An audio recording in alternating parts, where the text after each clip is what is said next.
ఇప్పటికే ఎక్కడెక్కడ ఎన్నెన్ని వసూలు చేస్తా ఉన్నావో మా దగ్గర చిట్టా ఉన్నది బిడ్డ.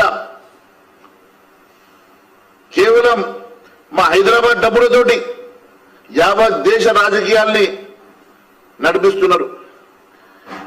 కాంగ్రెస్ పార్టీ దేశ ఎన్నికలకు హైదరాబాద్ ఇలా అడ్డగా మారింది.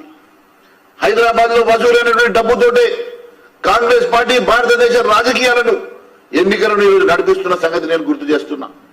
మా దగ్గర పూర్తి ఆధారాలు ఉన్నాయి కాబట్టి మాట్లాడుతున్నా. అయ్యా కోమరెడ్డి వెంకరెడ్డి గారు, మొన్న నువ్వే కదా గడ్కరీ దగ్గర పోయి వచ్చింది, గడ్కరీ గారి దగ్గర పోయి వచ్చింది. అంతకుముందు మీరే కదా అమిత్ షా గారిని కలిసి వచ్చింది. నేను సిద్ధంగా ఉన్నా, ఆ షిండే పాత్ర పోషించడానికి సిద్ధంగా ఉన్నా అని చెప్తూ కదా. నీ మీద విశ్వాసం లేక ఆ షిండే పాత్ర మేము మీకు ఇస్తలేము. నువ్వు ఈరోజు మా ఎమ్మెల్యేల గురించి మాట్లాడేదని చెప్పి నేను ప్రశ్నిస్తున్నా. టచ్లో ఉన్నది నువ్వు, మా హైకమాండ్తో టచ్లో ఉన్నది నువ్వు. నీలాంటి వాళ్ళు 5గురు ఉన్నారు మాకు, నీలాంటి 5గురు మధ్యలో మాకు టచ్లో ఉన్నారు.